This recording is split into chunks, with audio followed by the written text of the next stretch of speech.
stagione dovrebbe già essere in onda con noi il presidente di Regione Lombardia, Roberto Maroni. Roberto, ci sei? Eccomi qua. Eccolo pronto. Allora, prima di fare il punto della situazione come presidente della regione, però io ho da fare una domanda a Roberto Maroni come ex ministro dell'interno, perché come tutti i cittadini ho sentito l'allarme lanciato da Angelino Alfano sul rischio terrorismo legato non solo all'immigrazione ma anche ai fenomeni di radicalismo islamico che stanno crescendo, ma io, come molti cittadini, ho solo sentito l'allarme, non ho visto poi delle politiche messe in atto per dare, diciamo, seguito a questo allarme lanciato. È una mia impressione o purtroppo è così che stanno le cose? Purtroppo è così, perché questo rischio c'è, però bisogna contrastarlo. E contrastarlo come si fa? Bisogna prevenire le partenze. La ricetta è sempre quella, molto semplice, difficile da attuare perché ci vuole un impegno forte, diplomatico e non solo, far valere anche la nostra posizione all'interno dell'Unione Europea, cosa che finora il governo non è riuscito a fare, perché il rischio è troppo alto. Non si tratta solo di clandestini che possano alimentare la criminalità organizzata come avviene di solito, ma qui si parla di terroristi che tagliano la gola alla gente, come purtroppo abbiamo visto, che ammazzano gli altri solo perché sono di una fede diversa e che hanno minacciato di colpire i paesi dell'Occidente, compresa l'Italia. Quindi questo è un allarme senza precedenti a cui però il governo non sta dando risposte adeguate e questo mi preoccupa molto. Ecco, quindi purtroppo la mia percezione è simile alla tua, che però sei stato ex ministro degli interni, quindi conosci quali potrebbero essere i meccanismi da mettere in atto. Questa domanda te la faccio perché le crisi internazionali sembrano lontane ma in realtà sono molto vicine. Basta pensare che l'embargo alla Russia costerà più o meno 42 milioni di euro di mancati ricavi all'agricoltura lombarda. So che in questo senso hai fatto sentire la voce della regione. Finora abbiamo calcolato 42 milioni, ma la situazione non può che peggiorare, perché le nuove sanzioni minacciate dall'Europa indurranno la Russia a fare ancora di più, a chiudere ancora di più, e questo è un danno irreparabile, ingiustificato, ingiustificabile, io penso. Cioè, la Commissione europea, l'Unione Europea, l'Europa, la grande Europa non può trattare la Russia come se fosse un nemico, deve trovare una soluzione. Dopodiché qual è la soluzione? È sempre la solita, l'autodeterminazione, il principio di autodeterminazione. Non si capisce perché gli americani, l'Europa, anni fa intervennero per proteggere il Kosovo, che si dichiarò indipendente dalla Jugoslavia, dalla ex Jugoslavia, dalla Serbia, dicendo che era diritto assoluto del popolo kosovaro autodeterminarsi. E poi questo principio qui però per altri paesi, per altri popoli non vale. Applichiamo lo stesso principio, che è il principio dell'autodeterminazione. Quello che sta avvenendo in Scozia con il referendum del 18, quello che avverrà in Catalogna, quello che avverrà in Veneto e in Lombardia. Questo è il principio base della democrazia, l'autodeterminazione dei popoli, che non si può contrastare né con le armi né tantomeno con le sanzioni economiche. E il risultato sarà che i russi faranno quello che vogliono comunque e che noi avremo dei danni alla nostra economia, Lombardia e Italia, che nessuno ci ripagherà. Ecco, parliamo di autodeterminazione dei popoli e vediamo che ci sono le due regioni a guida leghista, il Veneto e la Lombardia, che hanno due velocità differenti. Sul Veneto si fa un referendum sull'indipendenza, mentre sulla Lombardia un referendum per lo statuto speciale. In che modo si può spiegare queste due velocità e hanno a che fare con la particolarità dei territori? Uno era la Repubblica di Venezia, che è durata 1000 anni, mentre la Lombardia ha una sua indipendenza, in qualche modo se la deve ancora anche solo creare nel senso comune. È una lettura possibile? Ma sono due modi di intendere un processo verso una maggiore autonomia. Sono due fasi simili che dipendono da tante cose, dalla natura della società veneta rispetto a quella lombarda, dal senso di appartenere ad una comunità che è molto più forte in Veneto che non in Lombardia, dal fatto che a noi basterebbe come Regione Lombardia lo statuto speciale per adesso, perché vuol dire avere lo statuto speciale come ha la Sicilia, la possibilità di tenerci il 100% delle tasse pagate dai lombardi, e cioè più che triplicare il bilancio della Regione Lombardia. Vuol dire risolvere tutti i nostri problemi, aiutare le famiglie, aiutare le imprese, aiutare i giovani, senza chiedere aiuto a nessuno, ma solo tenendoci i nostri soldi. Sono sfumature, se vogliamo, ma il risultato è lo stesso, perché il risultato vuol dire il fatto di liberarci da un governo, dall'oppressione che ci impedisce di sviluppare tutte le nostre energie, e aiutando chi sta peggio di noi. Si dice: ma voi lombardi non potete fare questo perché siete i soliti, quelli che vogliono, i soliti egoisti, no? È il contrario. Io sono disposto come Regione Lombardia ad aiutare le regioni che non hanno la capacità di sviluppare un sistema economico e di investire. Un conto è se io devo pagare il conto dei 30.000 dipendenti della Sicilia, avendone io un decimo con il doppio degli abitanti, e un conto è se posso mettere a disposizione della Regione Sicilia con un accordo paritario risorse per consentire alla Sicilia di sviluppare quell'economia che ancora non ha, quel tessuto economico, di attirare investimenti, combattendo anche la mafia in questo modo. Io la seconda cosa sono disposto a farla, sono pronto subito. Se invece devo continuare a pagare il conto delle inefficienze delle altre regioni, allora non va bene. E lo statuto speciale, il referendum, è il primo passo in questa direzione. Ecco, purtroppo però in questo momento nell'agenda del governo si sono addirittura ventilati dei tagli lineari al bilancio della sanità delle regioni, una cosa che sia il Veneto che la Lombardia sia tu che Zai ha parlato di sciopero fiscale se questo accade.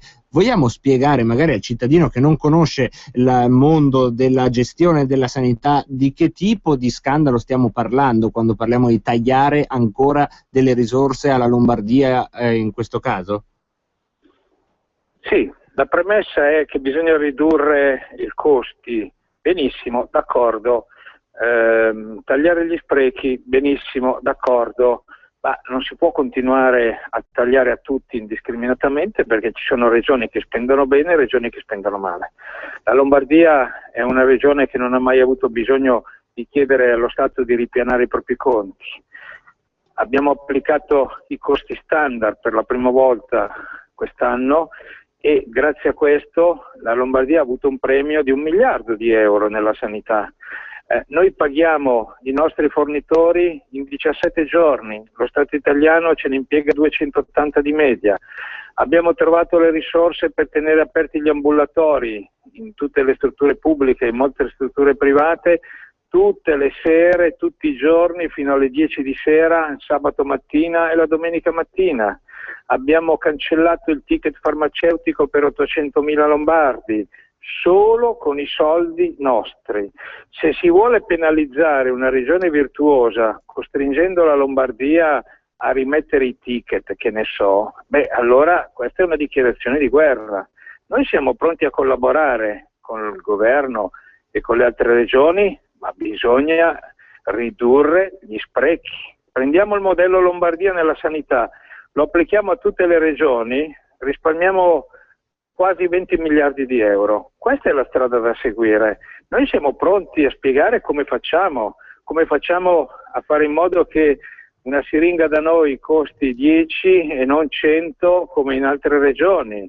È semplice, se riusciamo a farlo noi, tutti devono essere in grado di farlo. Siamo pronti a collaborare. Se invece il governo, che non ha la forza di intervenire sugli sprechi di certe regioni, questa è la verità, pensa ancora una volta di spremere la Lombardia, ha capito male. Questa volta non siamo disponibili, né noi né il Veneto. La prenderemmo come una dichiarazione di guerra e quindi reagiremo per legittima difesa. Non siamo contrari alla riduzione della spesa, anzi, come ho già detto, la Lombardia ha fatto la spending review prima che si parlasse di spending review. Abbiamo 3.000 dipendenti con 10 milioni di abitanti, la Sicilia con metà degli abitanti ha 30.000 dipendenti. Lì bisogna intervenire. Questi sono sprechi che vanno aggrediti.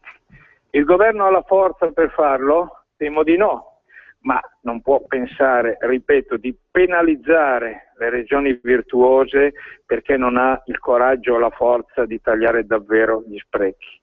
E per difendere il diritto dei lombardi ad avere le proprie risorse investite qua, noi siamo pronti, come Zaia in Veneto, a fare tutto quello che serve. Ecco Roberto, poi volevo fare invece una domanda molto concreta che riguarda invece il sistema delle infrastrutture, perché la Regione Lombardia ha preso in carico da Provincia di Milano in liquidazione il pacchetto Serravalle. In questo senso si riesce quindi a fare una strategia sulle infrastrutture? È all'interno di un disegno ampio e molto concreto per fare della Lombardia una capitale economica con anche le infrastrutture adatte? Questo è il disegno? Sì, esatto, la legge ci passa questo fardello perché sono società molto diverse tra di loro, variamente indebitate, ma noi siamo pronti a definire un piano strategico di riassetto di tutto il sistema per garantire gli interventi necessari per completare le infrastrutture, in primo luogo la Pedemontana, che è un'opera straordinariamente importante. Mio nonno 50 anni fa mi diceva: vedrai, fra poco ci sarà la Pedemontana in Lombardia. Io spero di non doverlo dire ai miei nipoti la stessa cosa, anzi non sarà così, perché noi la realizzeremo. Servono risorse, certo, ma serve anche una cosa che ancora non c'è in Lombardia in modo soddisfacente per quanto mi riguarda, e cioè un forte partenariato, una partnership pubblico-privato, dove il pubblico non deve gestire, il pubblico deve controllare, deve indirizzare, deve programmare, e il privato deve intervenire, fare le strade, fare gli investimenti e poi gestirle. A tutto questo stiamo lavorando, abbiamo cominciato a lavorare adesso che c'è stato il passaggio delle azioni della provincia di Milano alla regione Lombardia sulle società Serravalle, Pedemontana ed altre. Il nodo delle risorse, dicevo, questo è il punto dolente, perché le risorse le deve mettere il privato, però le deve mettere anche il pubblico, e su questo, mentre la regione i soldi li mette, dal governo arrivano come al solito promesse, ma soldi molto molto pochi. L'ultima, nel decreto Sblocca Italia, si è molto vantato il governo di aver messo i soldi per realizzare un'opera attesa da anni sul lago di Como, la cosiddetta variante Tremezzina della strada statale Regina. E lì c'è già il progetto, abbiamo già fatto i conti, negli anni passati servono 330 milioni di euro. Il governo, peccato che nel decreto ne ha messi 210, ne mancano 120. Chi li trova e dove li trova? Primo punto. Secondo punto, si dice nel decreto che questi soldi ci sono se inizieranno i lavori entro il 31 agosto del 2015.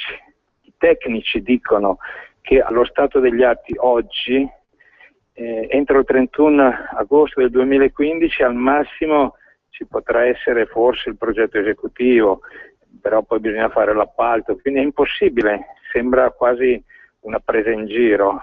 Questo è il problema che noi vediamo, i rapporti col governo, nonostante, devo dire onestamente, gli sforzi, l'impegno forte del ministro Lupi, del ministro delle infrastrutture, però da parte del governo non arrivano risposte adeguate nei tempi giusti e con quello che serve per farle le opere, ma anche su questo fronte la regione è molto impegnata.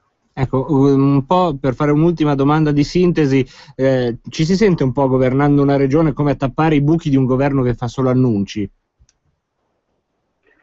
Questo è il problema, come si è visto anche oggi. Renzi è andato alle Camere a parlare del programma dei 1000 giorni. Qualcuno gli ha ricordato che sta governando da più di 220 giorni, e se guardiamo gli annunci fatti all'inizio e durante questi 220 giorni abbiamo in mano poco più di un pugno di mosche. E il sito del governo che spiega le azioni fatte è ancora pieno di cose da fare. C'è un'unica azione che è stata fatta, peraltro una cosa sbagliata, e cioè l'abolizione delle province, il provvedimento la legge del Rio, che riordina tutto, che genererà un caos inevitabile nella gestione, ma questo è un altro discorso, ma per dire che l'unica cosa di cui il governo si vanta in realtà l'ha fatto il governo Letta, non l'ha fatto il governo Renzi. E questo annuncite di cui è affetto Renzi è quella che adesso comincia a mostrare la corda. Gli interventi che sono stati fatti in aula da tutte le opposizioni, compresa la Lega, sono stati interventi che hanno sottolineato proprio l'incapacità del governo di realizzare le cose che annuncia, dalla riforma elettorale alla riforma del mercato del lavoro, quella della giustizia, tutte cose annunciate in pompa magna e rimaste lì ancora sulla carta.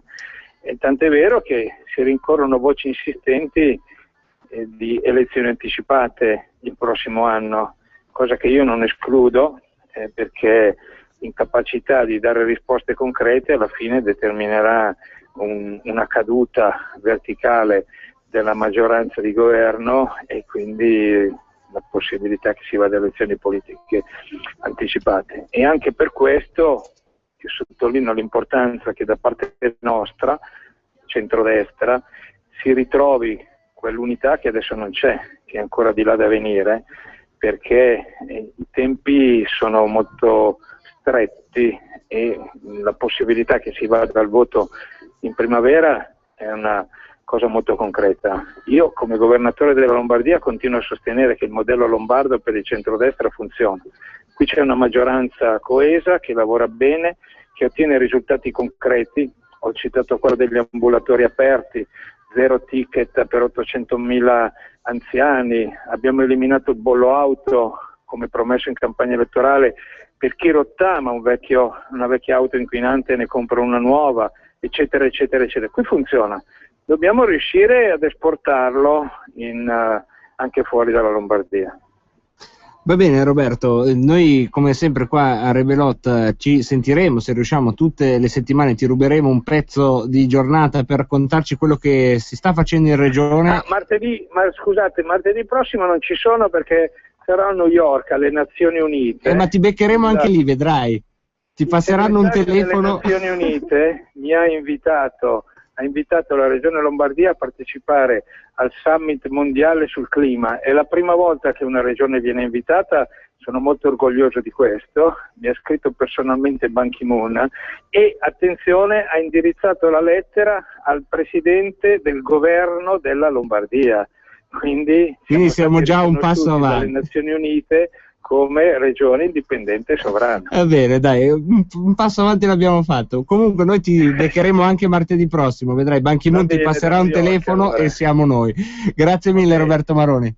Grazie a voi, ciao, buona serata. Stiamo sforando di 1 minuto, quindi botte da orbi per me appena uscirò da questo studio, però insomma ogni tanto può succedere. L'appuntamento per Rebelot è domani alle ore 16:30, per ora è tutto, vi lascio alla GR e a Alessandro Morelli con Dite la vostra. Troppo abituato, non c'è il GR, c'è solo Alessandro Morelli, Dite la vostra.